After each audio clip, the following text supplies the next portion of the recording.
মসজিদ করব। কেউ বলছে আমরা রাম মন্দির করেছি, তার জন্য আমাকে ভোটটা দিন। আমি একটাই কথা বলতে চাই বাংলার প্রত্যেকটা মানুষকে, শুধু বাংলা কেন, ভারতবর্ষের প্রত্যেকটা মানুষকে, আমাদের দেশে নির্বাচন কি শুধু মন্দির বা মসজিদ বানানোর জন্য হয়?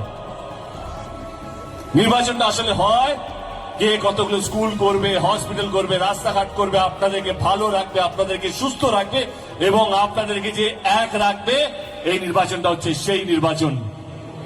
আমি আপনাদেরকে অনুরোধ করবো ভোট যাকে ইচ্ছা দিতে পারেন, কিন্তু মাথায় রাখবেন জয় শ্রীরাম আর জয় বাংলার মাঝখানে ফাঁসবেন না। যে আপনাদেরকে ভালো রেখেছে, যে আপনাদেরকে ভালো আগামী দিনে রাখবে, তার হাতটা শক্ত করবেন।